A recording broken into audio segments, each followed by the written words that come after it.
The truck's engine died with a sputter just as Meredith Rhodes pulled up to the property line. And she knew from the way her mother's voice had cracked over the phone that this inheritance wasn't going to be simple. Her Uncle Thomas had left her 20 acres of land right next to her family's horse farm in rural Montana, a generous gift from a man she'd only met twice in her childhood. The lawyer's letter had been formal and brief, explaining that Thomas had admired her work ethic from afar and wanted to see someone young breathe new life into the land. Meredith had accepted without hesitation, already dreaming of expanding her organic farming business beyond the small plots she'd been renting in Seattle. What the lawyer hadn't mentioned was the neighbor. She'd barely stepped out of her truck when she heard the roar of an engine. A black pickup barreled down the dirt road separating the two properties, kicking up a cloud of dust that made her cough. The truck stopped abruptly, and a man jumped out with the kind of energy that suggested he'd been waiting for this moment. "You must be the new owner," he said, and there was nothing friendly in his tone. Meredith straightened her shoulders, taking in the man before her. He was tall, probably 6'2", with broad shoulders that strained against a faded blue work shirt. Dark hair fell across his forehead and his jaw was set in a hard line. He looked like he'd stepped out of a ranching magazine, all rugged masculinity and barely contained frustration. "Meredith Rhodes," she said, extending her hand. "And you are," he didn't take her hand, "Carter Andrews. I own the land on the other side of yours. Your uncle and I had an understanding." "An understanding?" Meredith lowered her hand, feeling the first prickle of irritation. "I was going to buy this land. We'd been negotiating for months. Then he up and died before we could finalize anything, and apparently he left it to some niece from Seattle who probably doesn't know the first thing about working land out here." The dismissal in his voice made her blood heat. "My uncle had every right to leave his property to whomever he wanted. And for your information, I've been farming for 6 years. Carter let out a short laugh that held no humor. "Farming what? Rooftop gardens. This is real country out here. That land borders my cattle operation and I need it for expansion. I'm prepared to make you a fair offer right now." "It's not for sale." His expression darkened. "You haven't even seen the property yet. You don't know what you're getting into." "Then I guess I'll figure it out," Meredith said, her voice sharp. "Now, if you'll excuse me, I have work to do." She turned her back on him, which was probably a mistake because she could feel his glare burning into her shoulders as she walked toward the old farmhouse. Her hands were shaking slightly as she unlocked the door. What a welcome to Montana. The house needed work, that much was obvious. Dust covered every surface and the floorboards creaked ominously under her feet. But the bones were good, with large windows that let in the late afternoon light and a stone fireplace that dominated the living room. She could make this work. She would make this work. Over the next week, Meredith threw herself into cleaning and planning.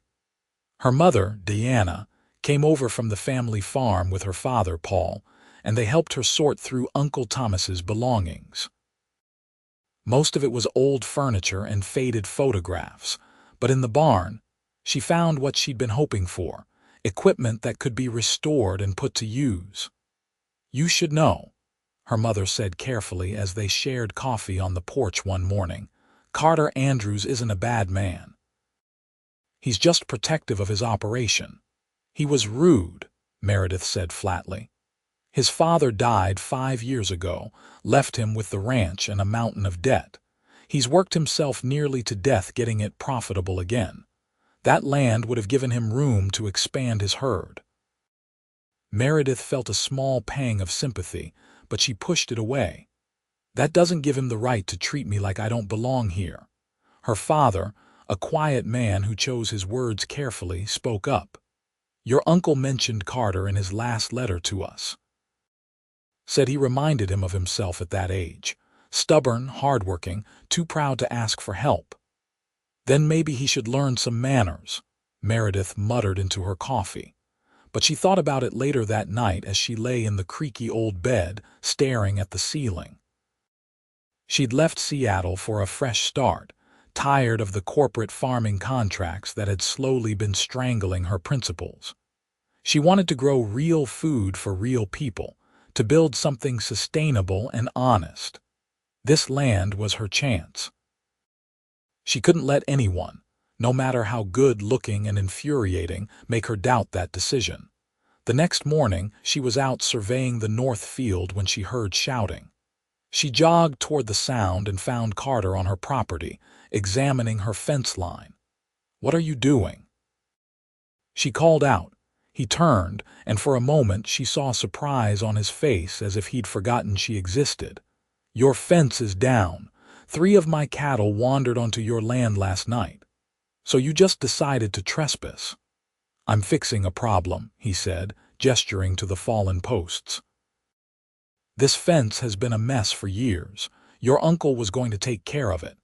Meredith walked closer, examining the damage. He was right.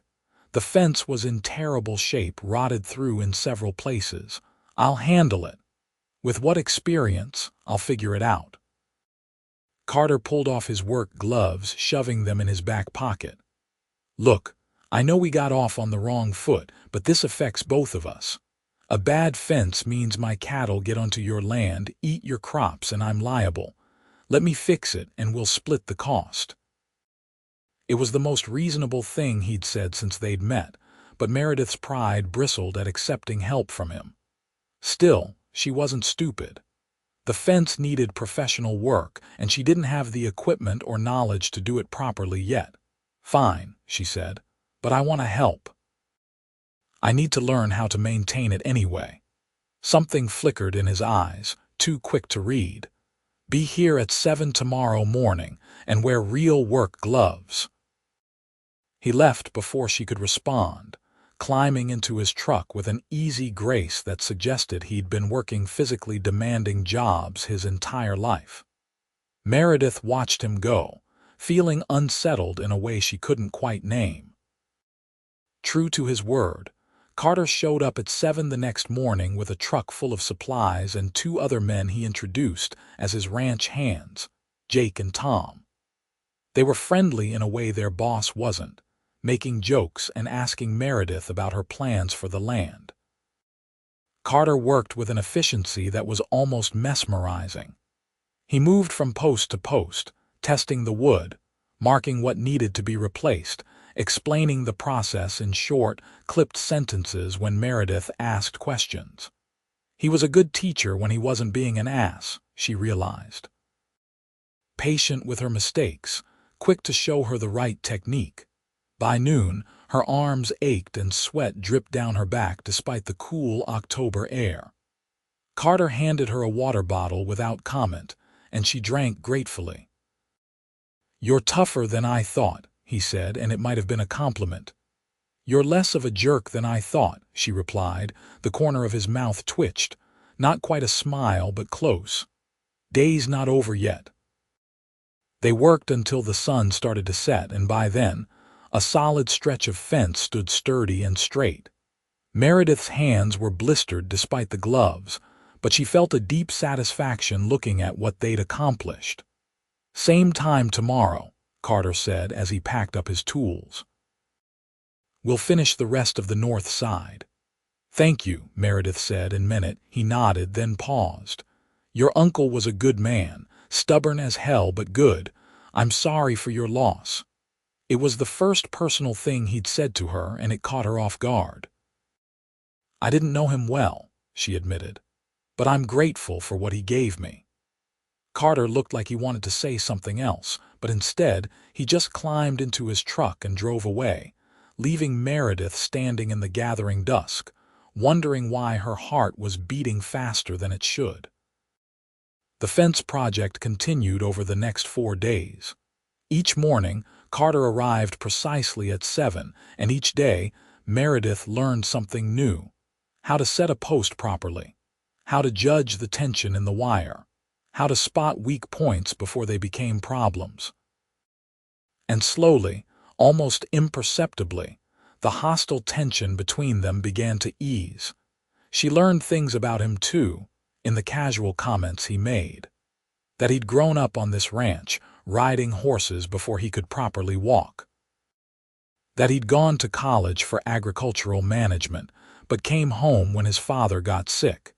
That he employed 15 people and took that responsibility seriously. That he loved this land with a fierceness that was almost poetic. Why cattle?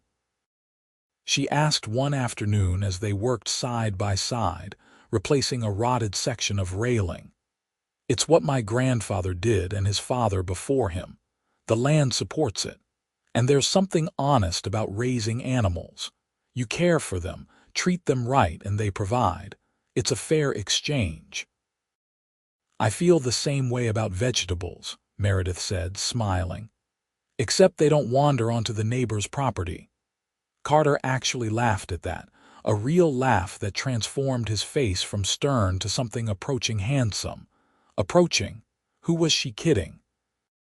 The man was gorgeous when he wasn't scowling. So what's your plan for all this land? He asked, gesturing toward her fields. Your mother mentioned organic farming. Organic vegetables, herbs, some flowers for a local market. I want to do farmers markets, maybe a CSA program eventually. Seattle taught me that people are hungry for food they can trust, food with a story behind it. I want to be part of that story.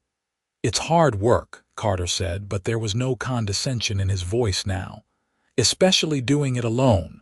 I'm used to hard work. I can see that. He met her eyes and something passed between them, a recognition of sorts.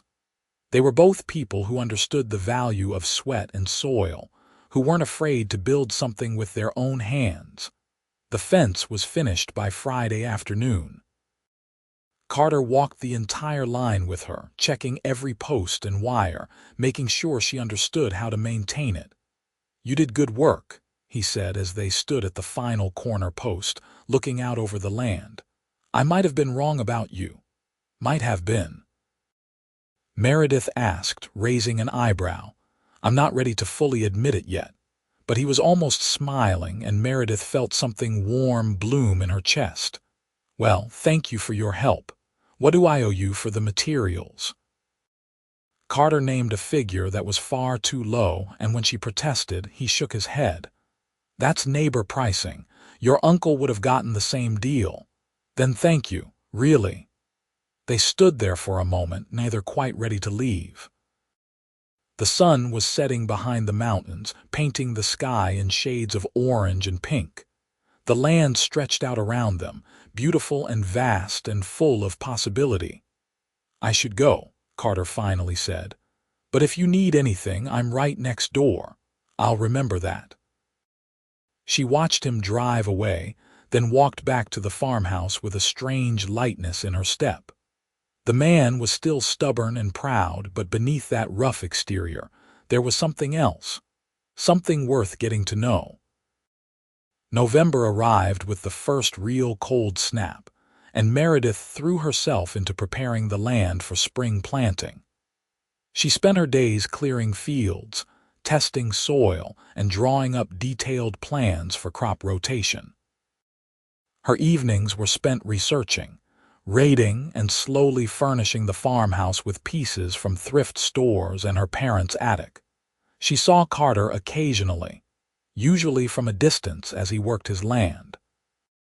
They'd wave if they caught sight of each other, a small acknowledgement that things had changed between them. She told herself she wasn't disappointed that he didn't stop by. He was busy and so was she. That's all it was. But then her truck broke down. She was returning from town with a load of supplies when the engine made a terrible grinding noise and died completely. Meredith managed to coast to the side of the road, about half a mile from her property line. She called her father, but he was 3 hours away dealing with a sick horse. The local mechanic couldn't come until tomorrow. She was stuck. Need a hand. Meredith looked up from her phone to see Carter pulling up beside her in his truck.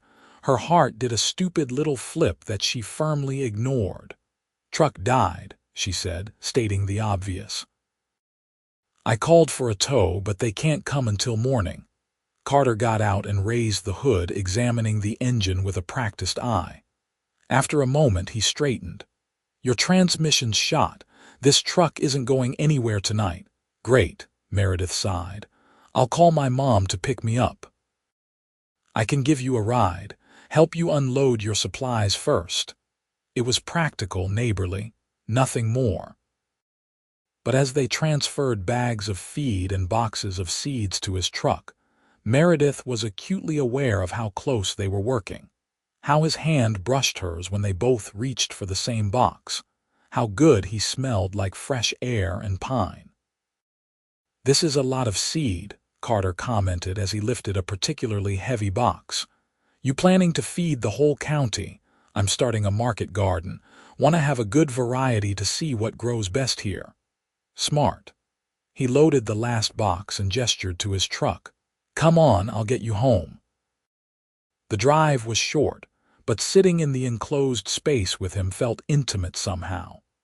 Meredith found herself sneaking glances at his profile, at the strong line of his jaw, and the way his hands rested easily on the steering wheel.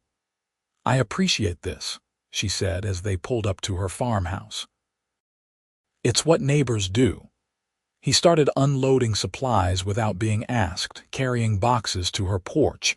She worked beside him, and within minutes everything was safely delivered. "You want to come in for coffee?" The words were out before she could think better of them. "As a thank you." Carter hesitated, and she saw the war on his face. The part of him that wanted to maintain distance and the part that was curious. Curiosity won. "Sure, coffee sounds good." The farmhouse was warmer now, more lived in. Meredith had hung curtains and brought in rugs, and a fire crackled in the stone fireplace. Carter looked around as she made coffee, and she wondered what he saw. The home she was building, or the land he'd wanted for himself? "You've made it nice," he said, accepting the mug she handed him.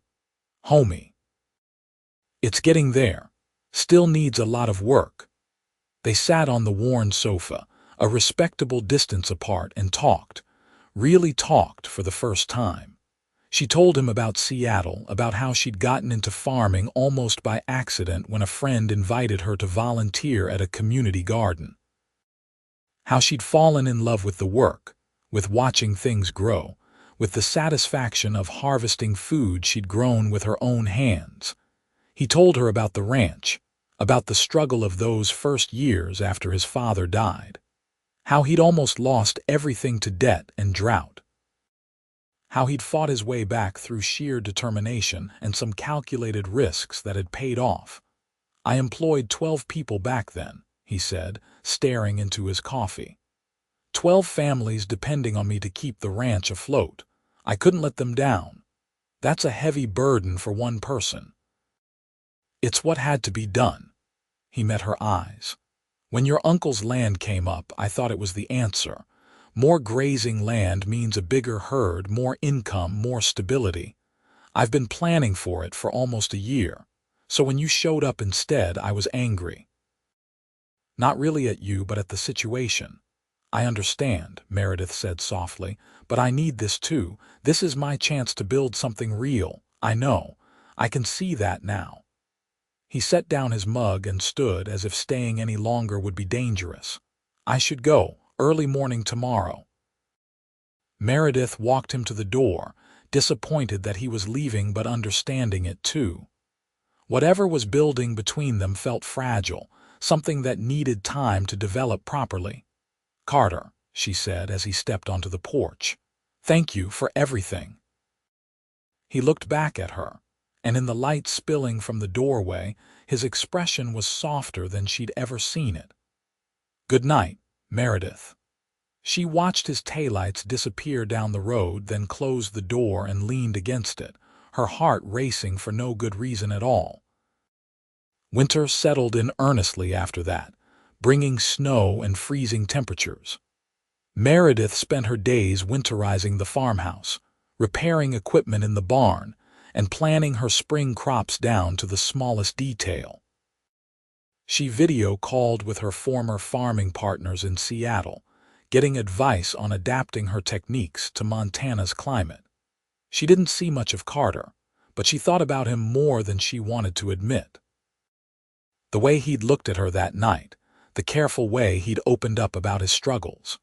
She wondered if he thought about her too, or if she was reading too much into friendly neighbor behavior. The answer came on a bitterly cold December morning when someone knocked on her door before sunrise. Meredith stumbled downstairs in her robe to find Carter on her porch, his face grim. "What's wrong?" she asked immediately. "One of my cattle broke through a weak spot we must have missed. It's on your land, tangled in some old wire near the creek. I need access to get it out." "Of course." "Let me get dressed." "You don't have to come. It's cold and messy work. It's my land. I'm coming." 5 minutes later, she was bundled in layers and following Carter through the snow-covered fields. The sun was just starting to rise, painting everything in shades of blue and silver. Their breath puffed white in the frozen air. They found the cow near the creek, just as Carter had said. The poor animal was tangled in old barbed wire that must have been there for decades, struggling and making its situation worse. Blood stained the snow around it. "Easy, girl," Carter murmured, approaching slowly. "We're going to help you." Meredith watched as he worked, speaking in that same low, calm voice, gradually getting close enough to touch the frightened animal. He was patient and gentle, and something about watching him made her chest tighten. "I need you to hold her head," he said. "Keep her calm while I cut the wire." Meredith did as instructed, running her hands along the cow's neck, murmuring nonsense words the way Carter had. The animal's dark eyes rolled with fear, but it stilled under their combined efforts. Carter worked methodically, cutting away the wire strand by strand. His hands were steady despite the cold, his focus absolute. When the last piece fell away, he examined the cuts carefully. "Not as bad as it looked. We got lucky." He pulled out his phone. "I'm calling Tom to bring the trailer. We'll load her up and get her back to the barn where I can treat these wounds properly." They waited together in the cold, keeping the cow calm. Meredith's fingers were numb despite her gloves, and she was shivering. "Here," Carter said, suddenly closer. He wrapped his arms around her from behind, sharing his warmth. "Can't have you freezing on me." It was practical, she told herself.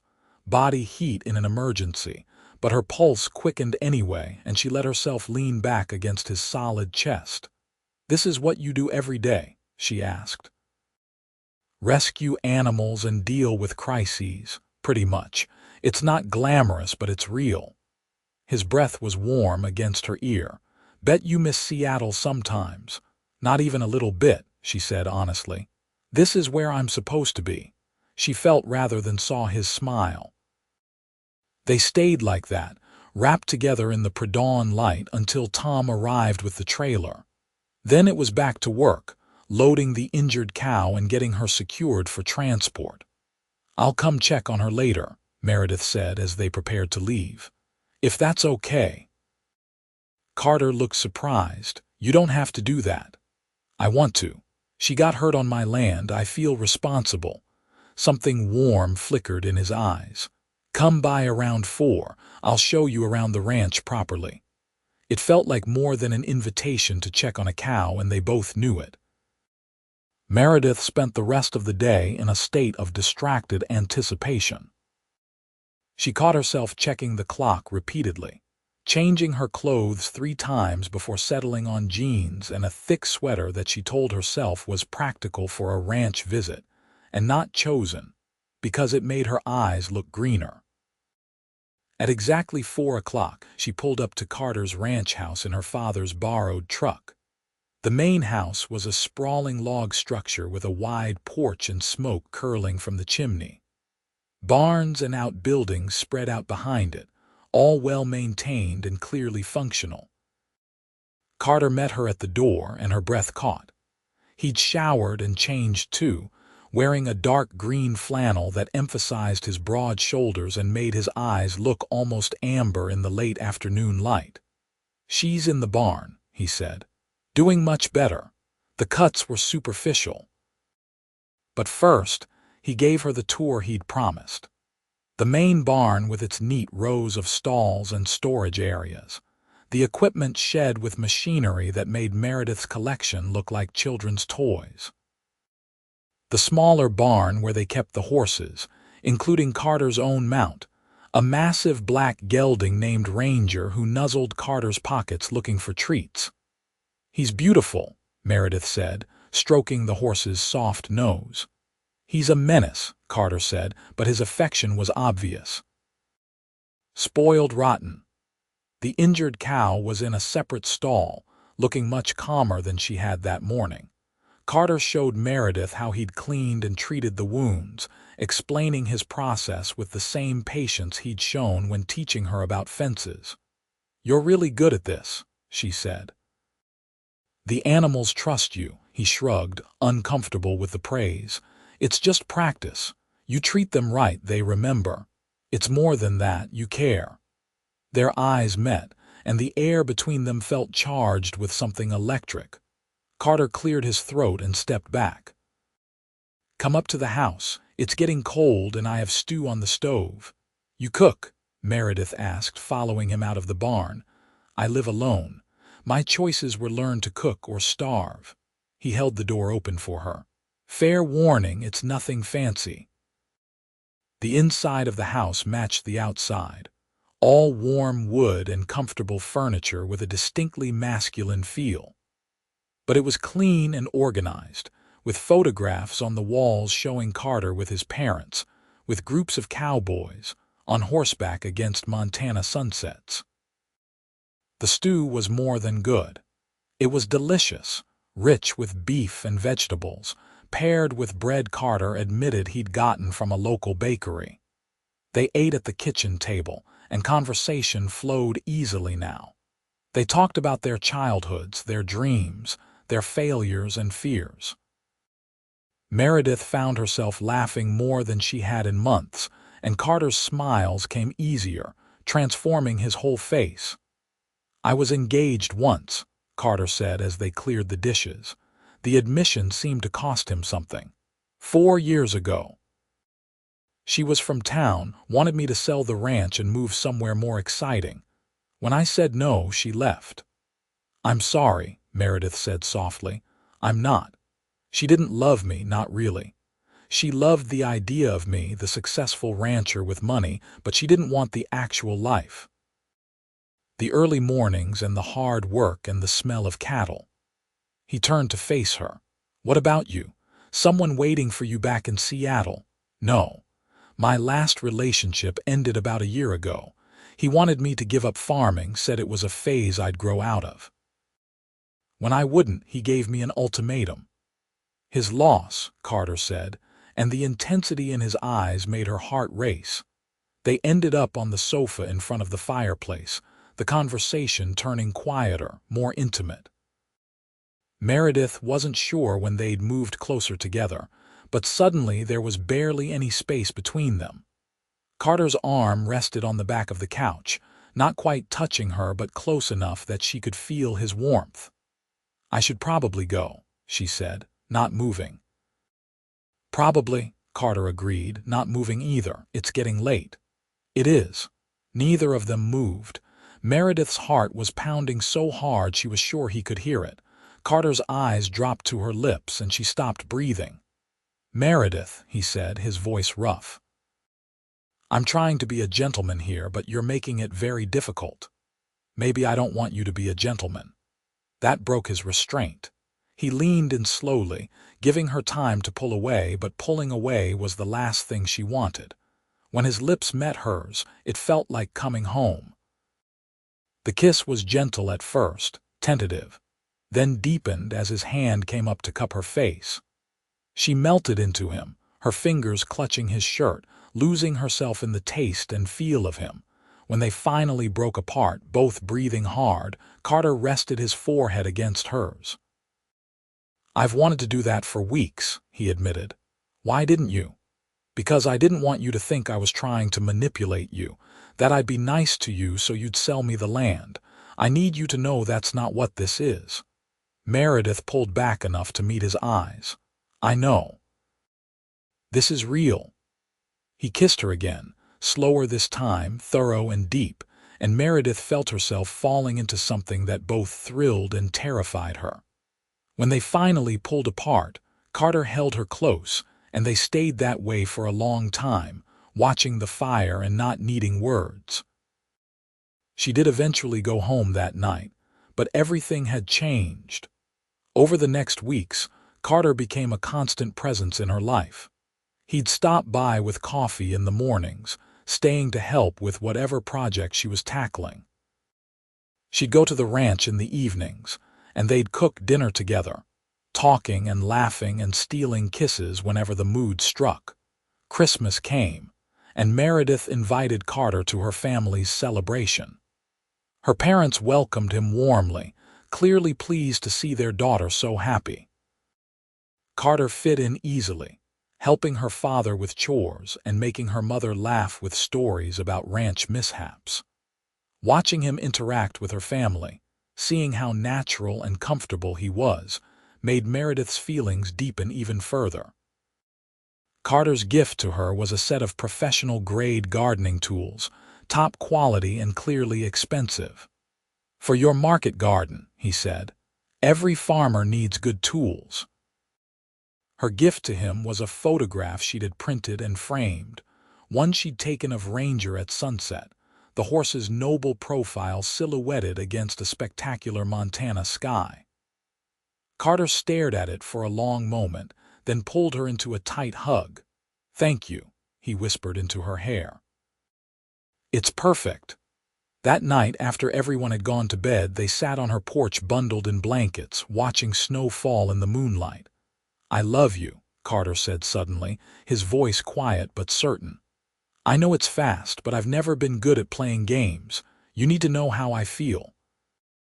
Meredith's heart soared. "I love you too. I think I have for a while now." He kissed her then, sweet and tender, and she knew with absolute certainty that this was where she belonged. Not just in Montana, not just on this land, but with this man who'd started as her angriest neighbor and become her everything. The new year brought new challenges and new joys. Meredith threw herself into preparing for spring planting with renewed energy, and Carter was beside her every step of the way. They worked out a system where they helped each other, her lending a hand when he needed extra workers, him providing equipment and expertise when she needed it. In February, Carter took her to an agricultural conference in Bozeman. They made a weekend of it, staying in a nice hotel and actually dressing up for the awards dinner. Meredith barely recognized Carter in a suit, and from the way his eyes darkened when he saw her in a dark blue dress, the feeling was mutual. "You're stunning," he said, taking her hand. "You clean up pretty well yourself, rancher." The conference was fascinating, full of new ideas and innovative techniques. But more than that, it felt significant to be there together, presenting themselves as a couple to Carter's professional community. He introduced her to everyone with pride, his hand never leaving the small of her back, and Meredith felt herself falling even deeper in love with him. That night, back at the hotel, things shifted between them. The kisses grew more heated, more urgent. Carter pulled back, breathing hard, his eyes searching hers. "Are you sure?" he asked, and she loved him for asking, for always making sure she was certain. "I've never been more sure of anything," she said, and pulled him back to her. Making love with Carter was everything she'd imagined and more. He was gentle and passionate, taking his time, making sure she felt cherished. Afterward, wrapped in his arms, Meredith felt a contentment she'd never experienced before. This was right. They were right. "Stay with me tonight," he murmured into her hair. Every night. Move in with me. Meredith propped herself up on one elbow, looking down at him. Are you serious? Completely. I know we haven't been together that long by traditional standards, but I don't want to spend another night without you. My house is bigger than yours, closer to your fields. It makes sense practically. He reached up to cup her face. But more than that, I love you. I want to build a life with you. Yes, she said, not needing to think about it. Yes, I'll move in with you. His smile was brilliant, and he pulled her down for a kiss that quickly led to other things. Moving in together was surprisingly easy. Carter cleared space for her in his closets and drawers, and she brought over her personal belongings and the furniture that mattered. Her farmhouse became a workspace and storage area, which actually worked better for her growing operation. Living with Carter revealed new sides of him. His terrible singing voice in the shower, the way he always made the bed with military precision, how he left notes for her when he had to be up before dawn, little messages that made her smile, the way he'd pull her into his arms while she was cooking, swaying to music only he could hear. They had their first real fight in March. Meredith had hired 2 workers to help prepare her fields without consulting Carter, and he'd been upset that she hadn't asked if any of his ranch hands needed extra work. I'm not a charity case, she'd snapped. I can make my own hiring decisions. I know that. But we're building a life together. That means communicating, not making unilateral decisions. You don't tell me every time you hire someone. That's different. This is a small community. People talk. They'll think I'm being selfish, not sharing work opportunities. The fight escalated until they were both saying things they didn't mean. Meredith ended up sleeping in the guest room, hurt and angry. But in the morning, Carter was there with coffee and an apology. I'm sorry, he said. You're right. Your business is your business. I was overstepping. No, you had a point too. I should have talked to you first. She took the coffee, sipping it. I'm not used to considering someone else in my decisions. I've been on my own for so long. We'll both need to adjust, but we can do it together. They made up properly, and Meredith learned an important lesson about communication. Carter did too, and they both made an effort to include each other in decisions that might affect them both. April brought the start of planting season, and Meredith had never been happier. Her fields were prepared, her crops planned, and she had help from Carter and her parents. The physical work was exhausting but satisfying, and every night she fell into bed next to Carter, muscles aching and heart full. One evening in early May, after a particularly long day, they sat on the porch watching the sunset. Carter had been quiet all day, and Meredith could tell something was on his mind. What's wrong? She finally asked. He turned to her, his expression serious. I had a meeting with my accountant today. The ranch had its most profitable year ever. After I pay off this year's expenses and set aside operating capital, I'll have enough to start that expansion I've been planning. Carter, that's wonderful. She threw her arms around him. There's land for sale about 10 miles north. Not as convenient as yours, but it would work. He pulled back to look at her. I want you to know that I'm not asking for your land. I'll never ask. What's yours is yours. Meredith's heart swelled with love for this proud, honest man. I know. But thank you for saying it. I also want you to know something else. He reached into his pocket and pulled out a small velvet box. I was going to wait, plan something romantic, but I've never been good at waiting, and I don't want to spend another day without you knowing how committed I am to us. He opened the box to reveal a simple, elegant ring with a single diamond that caught the fading sunlight. Meredith Rhodes, I love you more than I thought it was possible to love anyone. You've made me happier than I ever imagined I could be.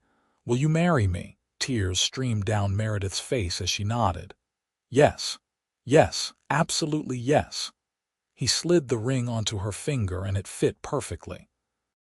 Then he was kissing her, and she was laughing and crying at the same time, overwhelmed with joy. "I love you so much," she said between kisses. So much. They called her parents immediately, then Carter's aunt and uncle who'd helped raise him after his father died. Everyone was thrilled, offering congratulations and demanding to know when the wedding would be. "We haven't gotten that far," Carter said, laughing. "She just said yes 5 minutes ago." But lying in bed that night, Meredith knew exactly what she wanted. "I don't want to wait," she told Carter. "I don't need a big wedding or months of planning. I just want to be your wife." "Summer," Carter said immediately. "Late June, after your first harvest comes in. Something simple, here on the ranch, just family and close friends." "Perfect," Meredith agreed and sealed it with a kiss. The next 2 months were a whirlwind. Meredith's market garden flourished, her first crops coming in strong and healthy. She sold at the local farmers market and was immediately successful, her organic vegetables snapped up by customers tired of grocery store produce. Carter was there every Saturday, helping her set up and break down, proud of everything she'd accomplished. Wedding planning was surprisingly easy when you knew exactly what you wanted. They decided on a ceremony in Carter's backyard, under the big cottonwood tree where they'd shared their first kiss. Meredith's mother helped her find a simple white dress that made her feel beautiful, and Carter commissioned a local craftsman to make their wedding bands from Montana gold. The guest list was small, just 50 people who really mattered to them. Meredith's parents, Carter's extended family, the ranch hands who'd become friends, and neighbors from the valley who'd welcomed her as one of their own. June 25th dawned clear and perfect, the kind of Montana summer day that felt like a gift. Meredith dressed in her childhood bedroom at her parents' farm, her mother and 2 cousins fussing over her hair and makeup. "You look beautiful, sweetheart," Deanna said, tears in her eyes. "Your Uncle Thomas would have been so proud." "I wish he could be here," Meredith said softly. "None of this would have happened without him." "He knew what he was doing," her father said from the doorway, looking distinguished in his suit. "He told me once that he saw something special in you, that you'd make something wonderful out of that land. I don't think even he imagined it would include finding love." The ceremony was small and intimate, with a local pastor officiating. Carter stood under the cottonwood tree in a dark suit, looking so handsome that Meredith's breath caught when she saw him. His eyes never left her as she walked down the makeshift aisle on her father's arm. "You're beautiful," he whispered as she took her place beside him. The vows were traditional, but when they spoke them, Meredith felt the weight and truth of every word. To have and to hold from this day forward, for better or worse. She meant every syllable, and she could see in Carter's eyes that he did too. "I now pronounce you husband and wife. You may kiss your bride." Carter pulled her close and kissed her thoroughly, not caring that they had an audience. When they finally broke apart to cheers and applause, Meredith was breathless and laughing. The reception was a barbecue on the ranch, with long tables set up under strings of lights. There was music and dancing, incredible food prepared by Carter's aunt, and toasts that ranged from heartfelt to hilarious.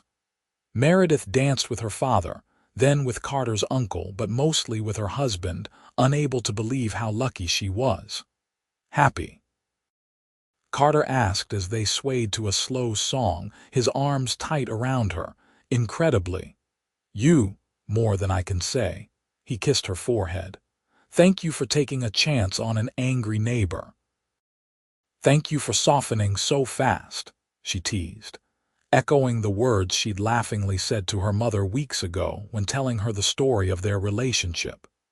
They left the reception around midnight, sneaking away to Carter's truck decorated with tin cans and shaving cream by his ranch hands. They decided against a honeymoon for now, not wanting to leave during the busy season, But they had 3 days alone at a cabin by Flathead Lake that Carter had rented. Those 3 days were perfect. They swam in the clear water, hiked in the mountains, made love and talked about their future. The children they wanted someday, the continued growth of both their operations, the life they were building together. "I've been thinking," Carter said one evening as they sat on the cabin's dock, watching the sun set over the water, "about combining our operations officially. Not merging them, but creating a partnership. Your organic vegetables, my grass-fed beef. We could market them together, maybe start a direct-to-consumer program. People want to know where their food comes from, want to support sustainable operations." "I love that idea," Meredith said, excitement building. "We could do farm tours, show people the whole process, make it educational." They spent the rest of the evening planning, ideas flowing fast and building on each other. By the time they went to bed, they had the rough outline of something that could be really special. Returning to the ranch felt like coming home. Meredith had lived there for months, but somehow being there as Carter's wife made it different, more permanent. This was their home now, their life. July and August were busy months. Meredith's garden produced abundantly, and she added a CSA program that sold out immediately. Carter's cattle business continued to thrive, and they began implementing their partnership idea, hosting their first farm tour in late August. 50 people showed up to learn about sustainable agriculture, and the response was so positive that they scheduled monthly tours through the fall. In September, Meredith realized she was late. Not just a little late, but almost 2 weeks late. She took a test one morning after Carter left for his early ranch work, her hands shaking as she waited for the results. Pregnant. She was pregnant. Meredith sat on the bathroom floor, overwhelmed with emotion. They talked about wanting children, but not this soon. They'd agreed to wait at least a year, let the business partnership stabilize, enjoy being newlyweds. But apparently, fate had other plans. She spent the day in a daze trying to figure out how to tell him. Should she plan something special? Just tell him straight out? She was still trying to decide when he came home that evening, sweaty and tired from a long day. "Rough day?" she asked, kissing him hello. "Fence broke in the south pasture, took hours to fix." He headed for the shower, then paused. "You okay? You seem distracted." "I'm fine, just thinking." He studied her for a moment, then nodded and continued to the bathroom. Meredith heard the water start, and suddenly she couldn't wait another minute. She walked into the bathroom and opened the shower door. "I'm pregnant," she blurted out. Carter froze, water streaming over him, his eyes wide. "You're what? Pregnant?" "About 6 weeks, I think. I know we were going to wait, and I'm sorry. I don't know how it happened. We were careful." But he cut her off by pulling her into the shower, fully clothed and kissing her senseless. When he finally released her, both of them soaked, he was grinning like a fool. "Are you serious? We're having a baby." "Yes. Are you happy? I know it's sooner than we planned." "Happy? Meredith, I'm ecstatic." He placed his hand gently on her still flat stomach. "We made this, you and me." "That's incredible." Relief flooded through her, and she started crying, which made him panic until she assured him she was fine, just hormonal and overwhelmed. They spent the rest of the evening talking about the future, about nurseries and names and how much their lives were about to change. The pregnancy was relatively easy. Meredith had some morning sickness in the first trimester, but Carter took care of her, bringing her crackers and ginger tea, holding her hair back when she was sick, never complaining about being woken at odd hours. As her belly grew, he became even more protective, trying to take over all her physical work until she finally had to tell him to back off. "I'm pregnant, not fragile," she said, exasperated after he tried to carry a bag of potting soil that she was perfectly capable of lifting. "I know, but I worry. You and the baby are everything to me. How could she stay mad at that? I love you, but you need to let me do my work. It's good for me to stay active. They compromised, with Meredith agreeing to let him help with the heavier tasks, and Carter agreeing to stop hovering quite so much. Her parents were thrilled about becoming grandparents, and Carter's aunt immediately started knitting baby clothes. In February, they found out they were having a girl. Carter cried when he saw the ultrasound image, this strong, stoic man reduced to tears by the sight of his tiny daughter on the screen. "She's perfect," he whispered, holding Meredith's hand tight, just like her mother. They chose the name Emma, after Carter's mother.